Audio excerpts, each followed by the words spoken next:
Fortune favours the brave, and the winners of B2B in the future will be the companies led by marketers who have bold and clearly defined marketing campaigns, which their entire company understands, supports, and believes in. Playing it safe from quarter to quarter, just to keep things ticking over, is one of the most risky strategies to have right now. And it's because you're then at the mercy of your competitors in the hope that they don't come up with a longer term, bolder initiative and marketing plan. So the aim of today's episode is to give you a first-class understanding of how you can develop a bigger bet and a strategy which you can get buy-in and support with from across your company. It's about thinking big and the mechanics involved in getting the entire C-suite and shareholders fully backing your plan. It's a bold promise for a show, but then it is our 50th episode, and the entire theme is about being bold. So if that sounds good, stay with us here on the 414 Live.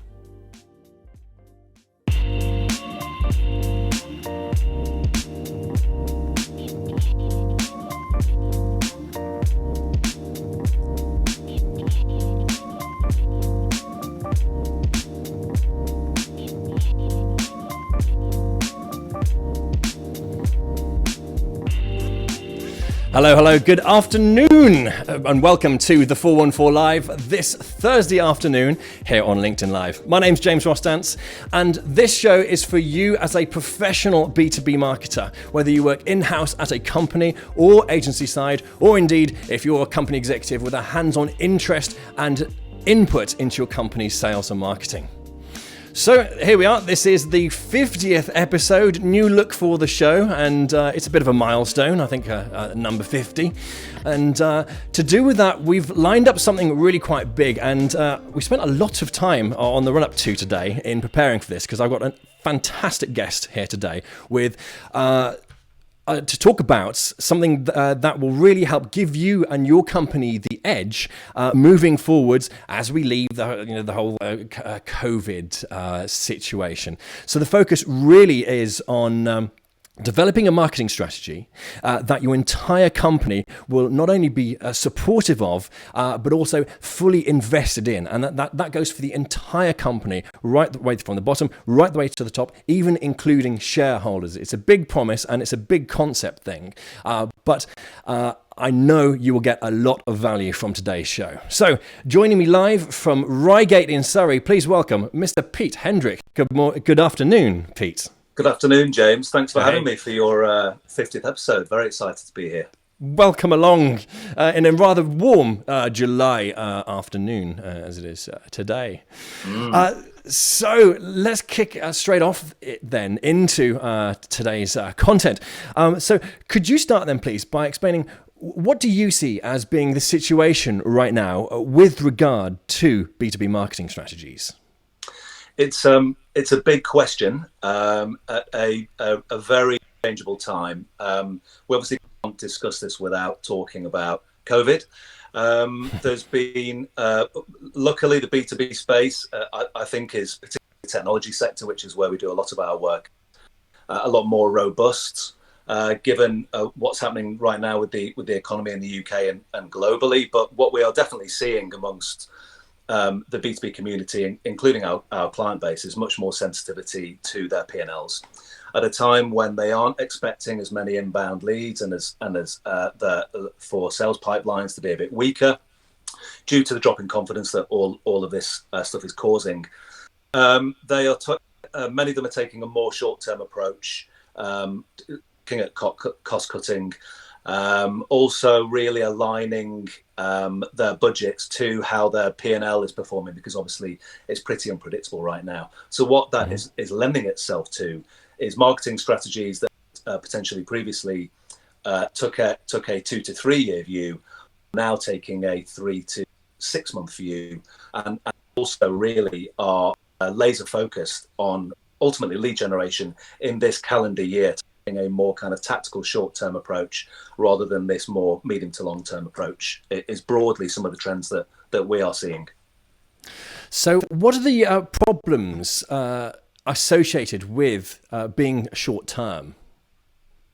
Yeah, well, I mean, there is always a place for activities within an organization's go-to-market strategy that is about short-term demand generation, and because what you always need, our clients are reporting to their leadership teams and their boards on a monthly basis. So what you can't do is promise the ROI and leads and the increased brand in 18 months to 24 months time. So there always has to be a short element to those timelines and some of the returns that marketers see from investments.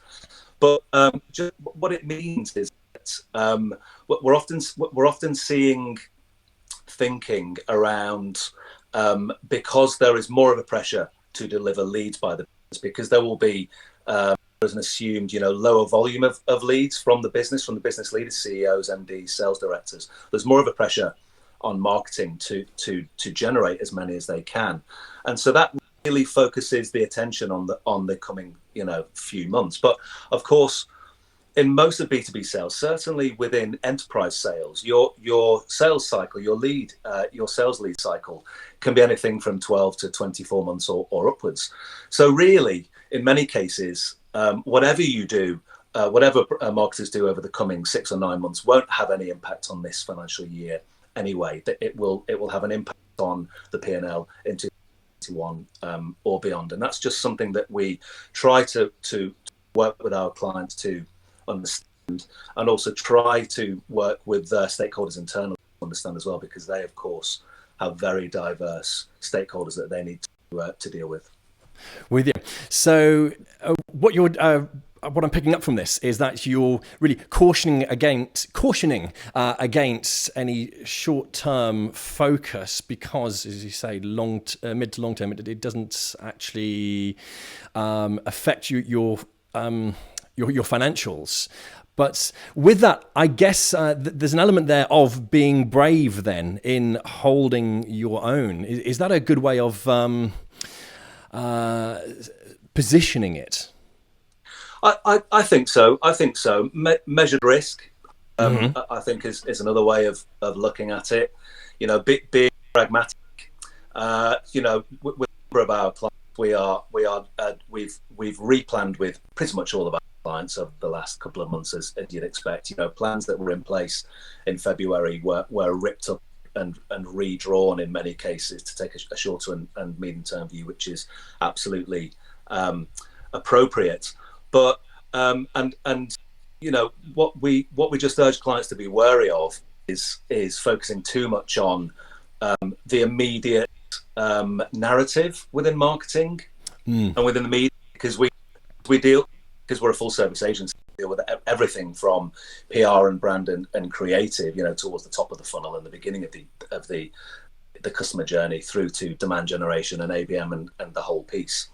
So trying to just activate campaigns that are about developing leads now, and therefore trying to push conversation when talking about the new normal and all that type of thing. It's a very, very busy space. This has never been busier because of that. So really, the white is to be found by thinking, taking a breath, sitting back, and thinking about the white space and the opportunity with a bolder campaign, and actually rather than spending almost tactically piecemeal on, say, monthly or quarterly programs, actually planning now for, I think you called it a big bet earlier, a big bet program that you can use, is your apex strategy, your apex piece of content that can be activated across the different sectors that a marketer is targeting and across the different personas, and can really work throughout the year, because that gives you cost efficiencies, and it gives you something that everybody can use across sales and marketing and also client services. Whereas what we typically find is when we are working with a client who has a shorter term focus, planning to spend smaller budgets, which is totally appropriate in some cases, it just means that the program that is delivered, it just isn't quite as adaptable and quite as robust for using across all marketing channels. With you. Okay, so in that case, could you give me an example of a solid big, brave idea for a B2B marketing campaign? Yeah, in terms of, we're working with a few clients right now on those, which I can't give you too much detail on. But what the typical characteristics of that would be a program whereby there's probably 2 to 3, maybe 4 months lead time in the run up to it. It's a campaign that would be highlighted potentially on the homepage of the website, and therefore needs the board or shareholders sign off for it. It's something that will get into the hands of everybody internally and externally that is engaging with the market. So it's something that will ideally resonate both with employees as well as externally with customers big and small, as well as partners and the whole community. So it's something that will involve the whole of the company to help support with the activation and bring in pieces like social selling. And it's also something that the various stakeholders within the business, whether that be certainly the CEO, the sales director or chief revenue officer, FD, maybe procurement, HR director, they all need to be happy with. So if you think about that as some of the processes and the infrastructure that you need to put in for a campaign of this size, it's a really considered, properly planned thing that you commit to and you get maximum value from, because you make it appropriate for all channels and all audiences if you get it right. Right. So the focus then in that case, just to recap, is to come up with something, a campaign that defines the company and also gives you separation in the market. But I tell you what, I really would like an example here of okay, I appreciate the one that you're working on right now. You can't divulge because you're about to roll that out. But maybe an example of just such a campaign that another company or agency perhaps has rolled out, just to give us a feel for what this big thing, what the big idea is that you'd want to get everyone focused on. Yeah. Well, it would be remiss of me not to talk about one of our own campaigns. Go for it. Okay.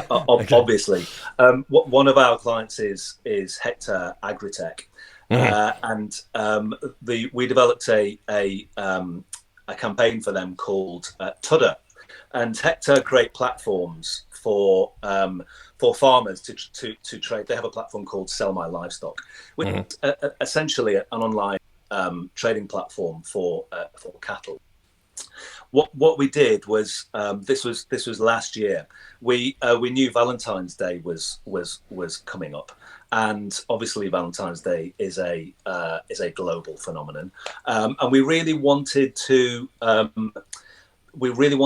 elevate their proposition beyond just the farming community and really create engagement in it and excitement in it. And we were getting pretty good traction in amongst their core prospects, but it was limited to the UK.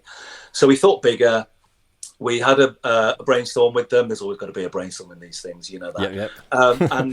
It was a couple of months off from Valentine's Day, and we created something called Tudder, which was a fun play on Tinder about matching cows up with farmers. So really cheeky, really fun, very, very different from anything that had been done within the agritech space before, because it's inherently a conservative and quite traditional space, as you can imagine. And we created a whole raft of assets, from PR through to case studies. We launched it via PR. We had specific content to send to their priority prospects from an ABM perspective as well, and everything in between.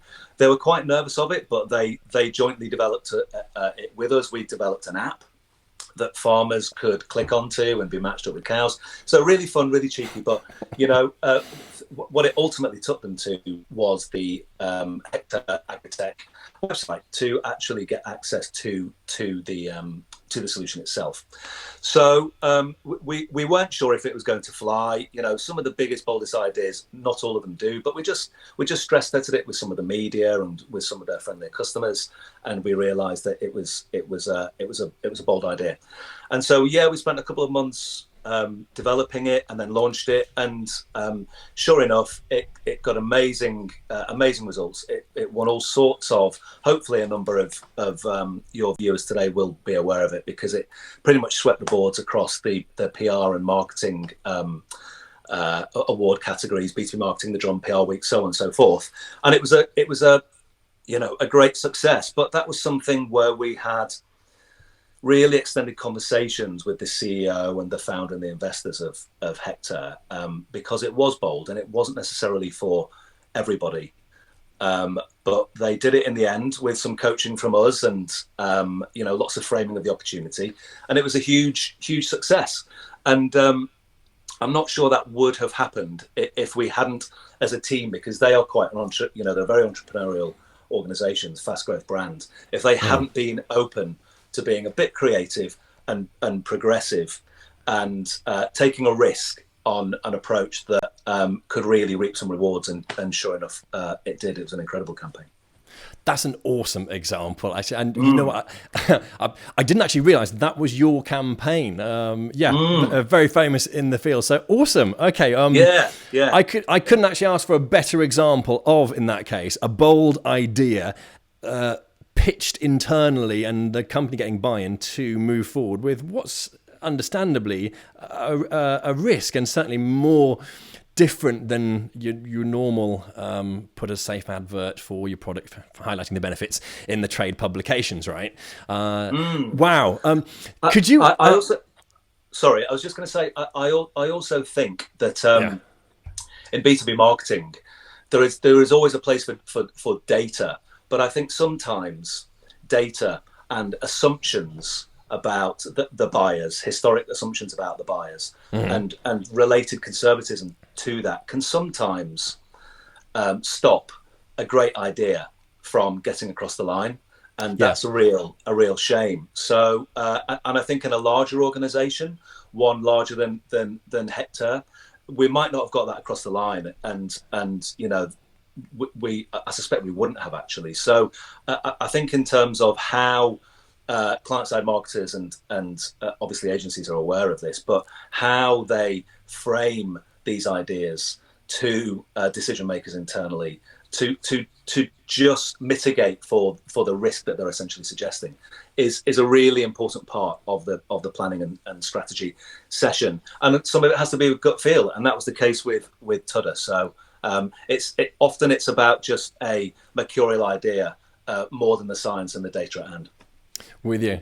Now, you did mention before launching the campaign that you managed to stress test it. Now, I'm mindful of anyone who is what's the word? Apprehensive of jumping in with a big, bold idea. So the idea of being able to stress test something would surely come as some degree of comfort. So how did you do that? What's involved? Yeah, well, we do. We carry out a lot of research for our clients. We have some research specialists in-house at Group as well as a planning team. And it's just good practice to make sure that when any significant investment is being made in an initiative, and there is an element of the unknown about it, and therefore you are taking on some risk with creativity, it's just good practice to check with the people who you're going to be targeting as to whether it really flies in terms of the narrative that you're planning to use. Does it really interest them? So it was really a case of finding friendly customers and just checking their perspective on it and seeing how they received it, speaking to some of their partners, and also just speaking to some of their prospects in the field, and just checking it, and also we ran it past a couple of journalists. So the main channels that we were going to use in terms of PR, paid social and lead generation, the whole piece, just making sure it didn't add a huge amount of time to the project setup. Probably a week or two getting hold of the right people in the right places. But it's just worth its weight in gold, because what you don't want to do is not spend that time testing it. Spend however much money, and certainly several months, running a program that you've not checked really is fit for purpose. So it's very achievable stuff for all marketers and for all clients to do. I think that's an awesome, almost like a secret sauce recipe there for taking these kind of bold campaigns forward that actually hit. But that right there is your mini insurance policy, I guess, in doing that. That's very cool. Yeah, right. That's right. That's right. And what we do, just on that, is we do that at a relatively early stage. So when we have the wireframe of the plan in place, and before we've invested time into creation of the big content assets, and even if there's a primary research element into it, and therefore you're incurring pretty heavy third-party costs, just at synopsis stage, a couple of paragraphs, maybe a bit of artwork to encapsulate what the concept is about. Doesn't need to be a huge investment, and that helps people visualize the story that you're telling. So it can be done really early and before too much has been invested in it. So that's the key thing. Right, and just so that both myself and the viewers are clear on this, I'd just like to quickly recap on the benefit of taking this kind of action with regard to strategizing a bold campaign. Could you articulate what those benefits are moving forward? Sure.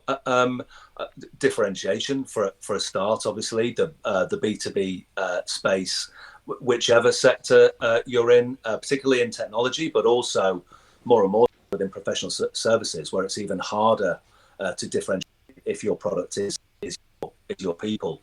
It's an incredibly busy space.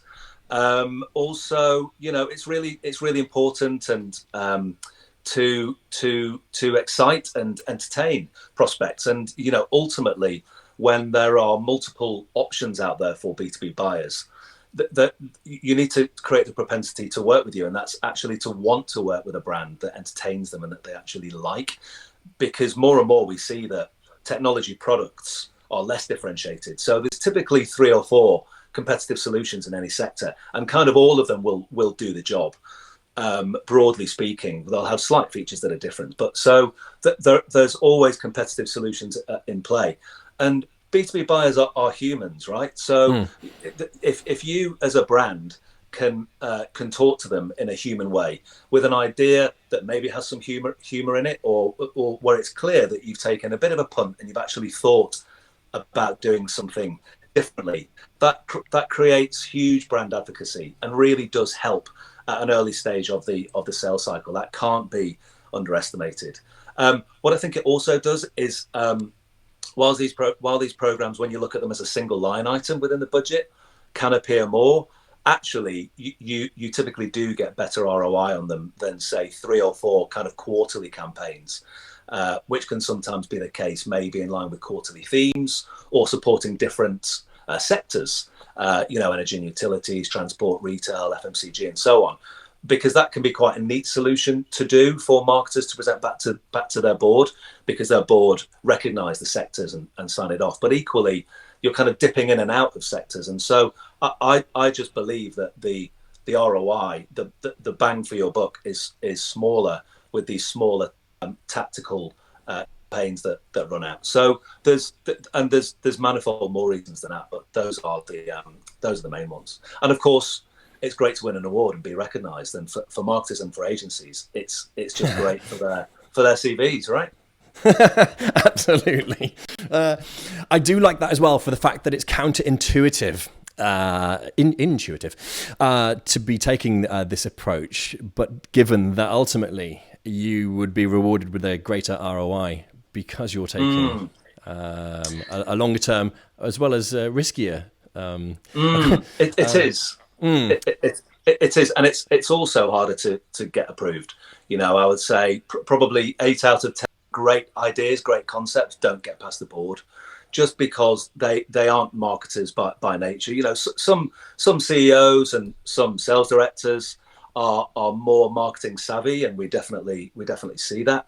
but a lot of the time, those bigger ideas, the bigger bets, they won't necessarily make it over the line. And so I think marketers and agencies alike are conscious of the fact that with these bigger ideas, you do spend time and a lot of passion investing in them, and a lot of the time it doesn't get approval, which can be disappointing. So I think that's why quite a lot of the time this type of activity doesn't necessarily take place. Right, which leads us quite beautifully into the main, I guess, crux of today's show. And for the benefit of your viewers and listeners, myself and Pete had a long chat yesterday, and Pete's got this awesome formula, if you will, or strategy for getting buy-in from the various levels of the company, and that's what I want to talk about next. So, Pete, with that said, could you now talk us through how a marketing team, a marketing manager or CMO would set about presenting this idea to the company, to set about getting the buy-in that you advocate is necessary to get this over the line? Sure. There's obviously been lots of research into the evolution of technology buying, and Gartner has talked about the buying group for technology broadening out beyond technologists, and that's the case. There's not that much discussed around how to the internal audiences within organizations, and really how to manage stakeholders in the decision making for major investments, such as marketing campaigns. And we find a few things that can make great plans come unstuck. And so we work with our clients to try and work around that. And there's a couple of tactics that we employ.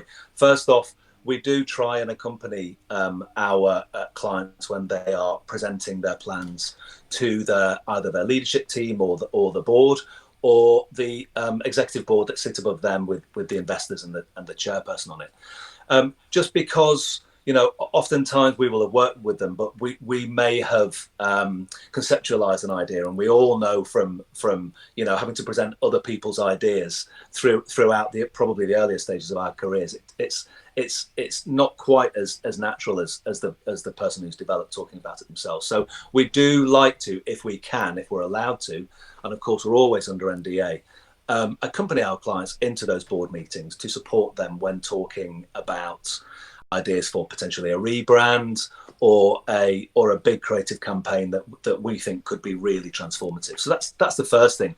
Not all of our clients take us up on it, as you can understand, because those meetings can be very sensitive, but a number do, and it's great when that happens, because we generally have a lot to input. Another thing is, we encourage our clients to think about their stakeholders as prospects. So, rather than waiting to address them all sat in front of a 8-10 person board and having to address them all at once when they have such diverse experiences and skills and agendas, actually,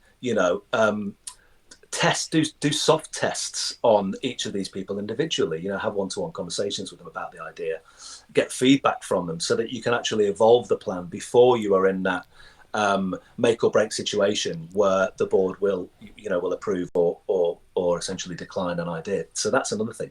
And I think also, because they are such a diverse group, almost having multiple versions of the plan, because the lens that a CEO looks through at a plan and at an investment is quite different to the lens that, say, an FD looks through in terms of his or her own KPIs and what they're looking from, which will be different again from a sales director. And so actually, to take this more ABM approach, if you like, for these individuals, it's just much more considered.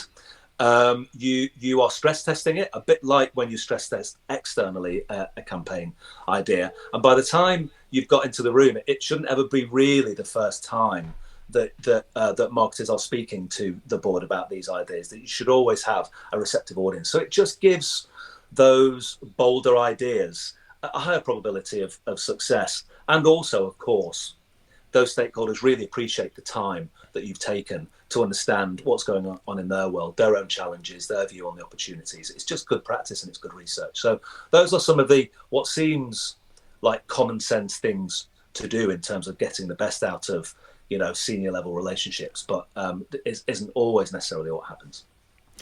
So what I certainly got from that is that when you are working with an agency, the secret weapon does seem to be to bring them in to the carefully pre-planned pitch to senior management and the rest of the executive team, because your agency partners are the best at what would you say? Explaining and communicating the idea and the concept that you've got lined up. Is that a fair way of describing it?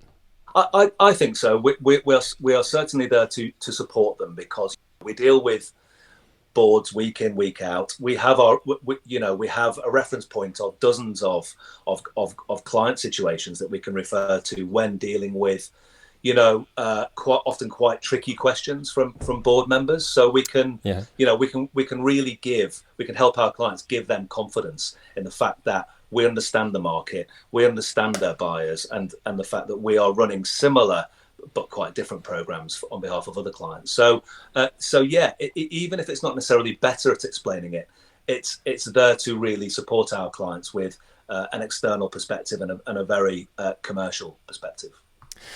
I like that, actually. The idea where you've taken that's you're there to support as a team effort to present it, rather than go in there and do it on their behalf. It's very much a team, and that makes sense, I guess, because you're then everyone on board of the marketing presentation team, that'll be in-house and agency, have each got different skills and strengths in delivering this, which would ultimately, as I imagine, help in getting it over the line and getting that all-important buy-in.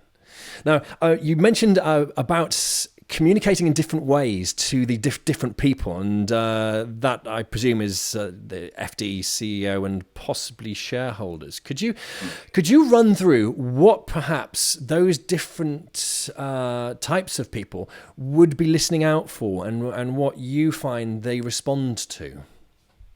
Sure.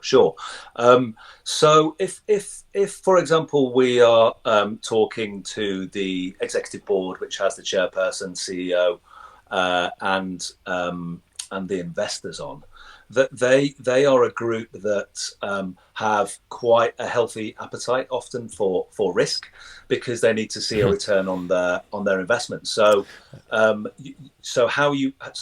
typically how you would pitch an idea to them could often be more creative than speaking to, say, the operational board underneath it, where the HRD and an FD, sales director, would sit. The ones really running the performance of the company and the P&L. So the narrative there is around, we think of them as budget makers. So if there's an opportunity to be had, and you can really get them excited about the opportunity of growing market share or even reaching to new markets. Oh, that is gutted. I'm so sorry, listeners and viewers. That big red question mark means our link has gone down badly.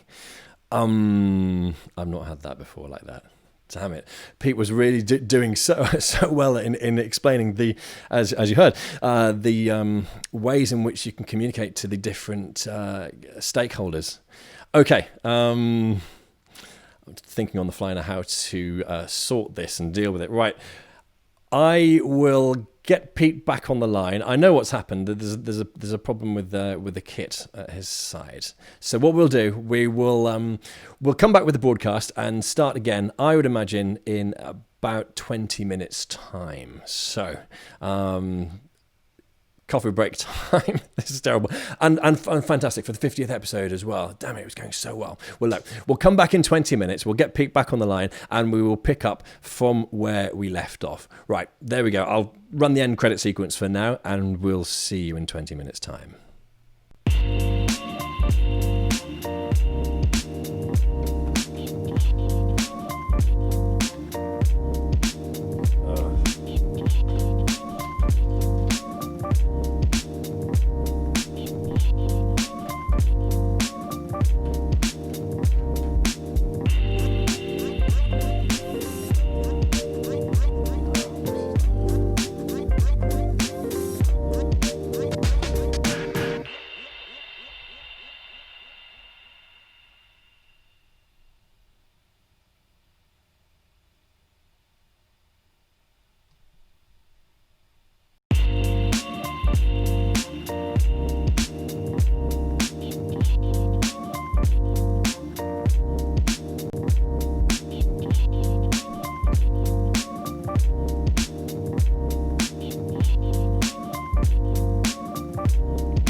Hello, good afternoon. Welcome back. Here we go, part 2. Technical problems? Don't know what you're talking about. There we go.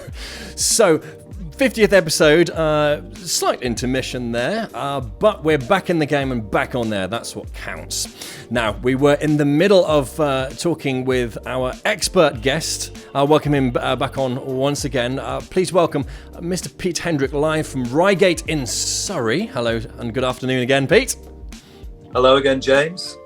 Back on the air. So, we were in the middle of talking about, crucially, getting buy-in from everyone within the company internally.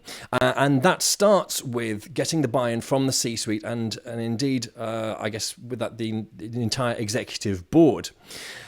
But when doing that, you are advocating that there's a need and a good reason for communicating with the different people in their own language within the company. So one for the CFO, one for CEO, and other for investors. They all respond to different language and information. So could we restart then, please? And you then talk us through how to communicate with those different people to ultimately get the buy-in that we need. Sure. Well, I think if we talk about the leadership team first, but of course there's also the rest of the employees within the organisation who will be critical to the acceptance and success of any program of supporting it. But in terms of the decision makers, there's lots of discussion around personas from an external perspective, a go-to-market perspective, which of course marketers need to be considerate of. But in this case, from getting a strategic plan across the line that's going to be transformative and really make a difference. There are, of course, internal personas as well, as you say.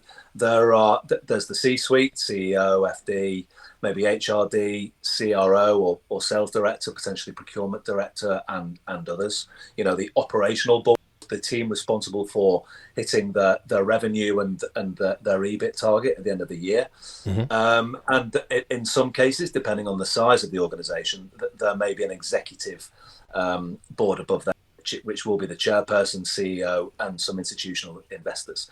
If we start at the top there, which is often the case with our fast growth clients, so they will often be privately funded, going through their third or fourth round of funding, maybe with some kind of capital event ahead of them, potentially acquisition or IPO, something like that.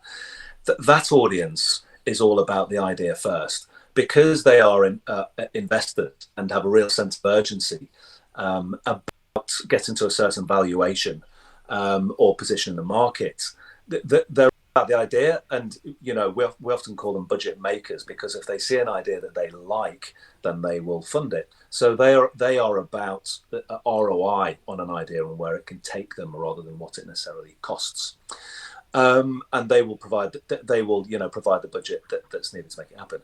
If you go down a level to the operational board, as I mentioned, CEO, MD, and the rest of the C-suite, they will often be quite a different narrative, and in different planning scenarios, you will start at a different level. So for a rebrand, if there's an executive committee, you will start there. Whereas for a proposed 12, 18 month brand campaign, multi-channel brand campaign, you'll probably start with the operational board, working with the marketing director to sell the idea to them. And of course, they have different lenses on the world. They spend their days doing very different things. They are measured in different ways. The CEO and the FD will work very closely naturally, and will have a similar perspective on things, but that will be very different to the CRO or head of sales. And so really, in the same way that externally with your go-to-market, you wouldn't produce the same narrative or if you're a salesperson, a sales deck or credentials deck to these different personas. You would use different content, and it should be the same really for the board. So rule number one is try not to present the first version of the plan to them as a group with them seeing it first. So try and have one-to-one conversations with them, partly because we talked about stress testing an idea earlier on in our conversation. You can get objections out of the way and tweak the plan accordingly based on the conversations that you have with them and their view on the world and what they would need from the program or how they would evaluate the program. They also appreciate you speaking to them and taking an interest in the responsibilities that they have. So you take them through different phases of the campaign based on how they operate. And then really, by the time that you are presenting to them as a group, as a marketer, ideally with your agency at your side to support you talk through it, they kind of know what the idea is. You've incorporated their feedback, and they're much more receptive to it. And it's amazing. It does take time, but there's so many benefits of doing it that way. So we always recommend that to clients if it's remotely possible. Sometimes it's not, and you will only get half an hour speaking to the whole board, and in which case so be it. But in most cases, that approach is doable. This is all really quite awesome because it very much reminds me of the expression to do with what is it? A cobbler in his shoes. The cobbler never has time to do his own shoes. So what I mean by that is on a day-to-day basis, as an agency, you will consult with the client, first of all, to find out what their needs are and to move towards finding a solution for them. And then after a series of interactions, you will then present the proposal, which is exactly what you've talked about and is exactly what they've been expecting and hoping for. Boom, the deal is done. And this is what you're advocating quite strongly for, getting internal buy-in within the company. Have I got that described fairly well? That's right. Yeah, that's right. It's important. Super important. Okay, yeah. So I suppose it would be good to cover, are there any things to avoid and make sure that you get a handle on in this process to make sure that it all goes to plan? So any other words for the wise in doing this? Yeah, sure. So things to avoid would be, I think, having too many KPIs for measurement in there. Have the right ones in there, but not too many, because they can get somewhat bamboozled in all of the percentages and lead numbers and all the different KPIs. Choose KPIs wisely. Ideally, no more than 4 or 5 of the really meaningful ones. I would say. Equally, brevity is always good. These campaigns in reality, if they are approved and then are activated, are huge endeavors and need a number of different plans, timelines, and are very complex. But when being presented to executive committees or operational boards or leadership teams, maybe with the line of business heads or heads of sales for each sector, let's say, keeping it short is really good. Often it implies, if there's lots and lots of slideware, it implies there isn't necessarily confidence in the campaign. Mm-hmm. So ideally, 5 or 10 slides, I would say, keep it short, keep it succinct, be confident, sell them on the idea. And, more of the details can come later in terms of all the different metrics of how you'd measure it and the different ways that the budget's split up and all that kind of thing.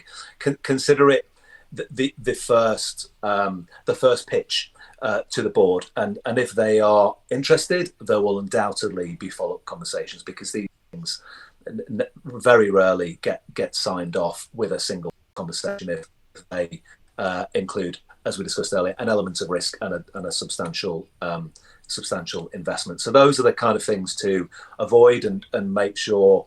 Some of the things to kind of make sure marketers are doing, working with their agencies. And of course, the other thing here is, not only is it necessarily about internal politics and getting things past different personas, but of course, a sales director or an FD, when you're running the plan past them one-to-one, might come up with a killer question that you haven't considered in terms of some of the potential risks to the program. Because let's face it, an agency might not have considered all of the potential problems that it might encounter, and neither might the marketer. So it is more than just an exercise in politics and getting a plan across the line. You can get some really great benefits from it. Talking of getting input and ideas that you might not have thought of, what's your take on getting the sales team involved in these kind of endeavours? So important. We, as an agency, we really like to make sure that we have regular engagement with the sales teams of our clients, because right. If an idea isn't going to work for them, they're not going to use it. And they rightly so are either the biggest critics or the biggest fans of marketing, because if done right, then we help them hit their numbers and exceed all of their objectives. Equally, even the best brand campaigns, a lot of times, a brand campaign is taught as though it's mutually exclusive to lead generation, because with lead generation you need product marketing, and you need really technical data sheets and all this kind of stuff, and it needs to be talking to a particular persona. But actually, they shouldn't be separate. It's just that the sales barriers and opportunities that the sales teams are encountering with their prospects have to be incorporated within the apex considerations for any brand campaign, because of course, whatever narrative sits at the top of the program, it has to at some point ladder down to these call to actions that will inevitably sit on platforms such as a marketing automation platform, or ultimately on the website, in terms of the final point might be request a demo, request a meeting, download a case study, talking very tactically. So it's hugely important not only to speak to the head of sales during the sign-off process, but just make sure that his or her team feels fully included, because we've all seen programs where a campaign is presented to someone as a fait accompli without them being either informed or involved, and typically you don't get the best support from them. And the nature of more and more of the programs that we're delivering on behalf of clients are digital programs, naturally, and they can be really amplified by our clients' communities, and very few of the communities are bigger than their own employees, their own workforce. So if you can make sure that staff, senior and junior, we've been talking a lot about the C-suite and investors, but there are potentially tens of thousands of staff there that can be tapped into. If you've consulted them in some way, and it's something that excites them, the campaign will really have a much greater chance of success in terms of social selling and amplification. And just generally, if money and time is going to be invested in this, you want all the benefits from it that you can possibly get. And if that's a feel-good factor that the CEO can talk about at the next QBR, or one of the highlights for the year, because it just got everybody organised behind a premise other than hitting financial targets, that's a great thing. And that's when marketers become heroes. It's such a big deal. Yeah, and heroes marketers are. Yeah, they although not absolutely. Not always recognised as much as it should be, but this kind of thing I can see being integral to that.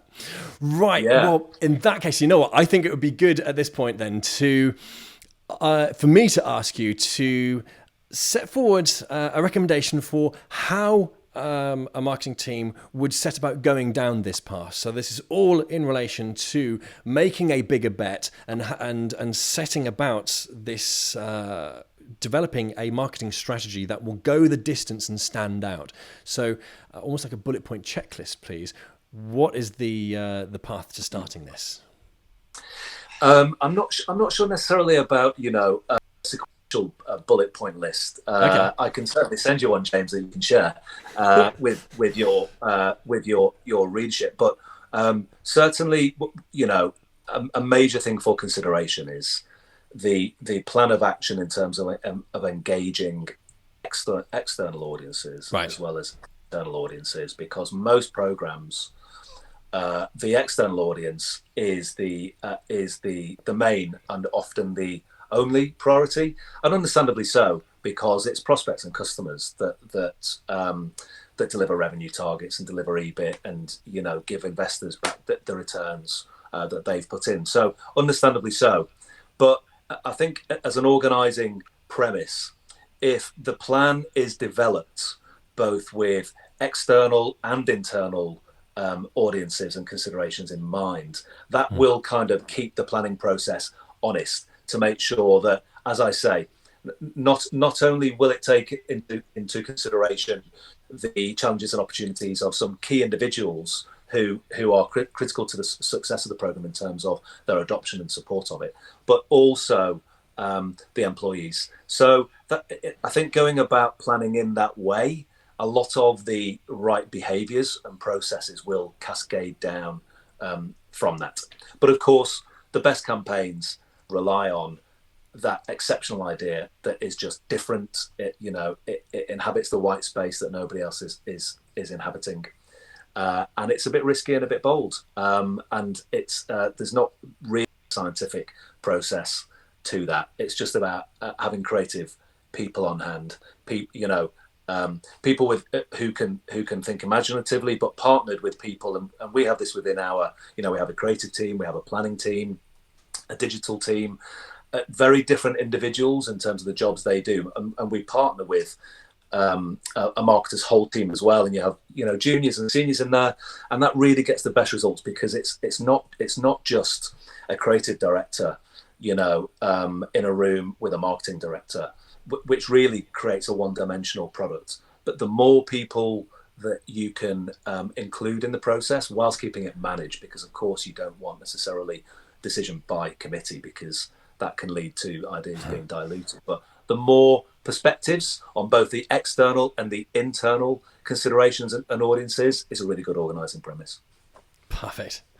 Pete, thank you ever so much for taking us through everything today. And Pleasure. I hope for you watching and listening that you do catch the first part of this, because we did drop off the air just as Pete was getting to the main part of what he was talking about. But hopefully, so long as you watch part one first and then part two, this will have been a very valuable episode. And Pete, live from Reigate in Surrey this afternoon, a very warm Reigate in Surrey. Thank you ever so much for joining me on the show today. Thank you. Thanks for having me, James. Cheers. It's a pleasure. There we go. And if you've enjoyed watching, which hopefully you have, and you've got value from this, because the promise of the episode, of the show even, is to every week to help you expand and enhance your knowledge each and every week, so that you can do better in your job and equally do better for your company with the people that you're learning from. Because each and every week, sure enough, I get to speak with some of the greatest and most interesting minds in B2B marketing, and that's exactly what you need to help further your knowledge and expertise in what you do, and doing brilliantly in marketing within the B2B sphere. There we go. I need to do quickly shout out for subscribing. I nearly forgot this. www.the414.net for all subscription options and previous episodes. And I will be here then, same time next week then. My name's James Rostance, and this has been the 414 Live.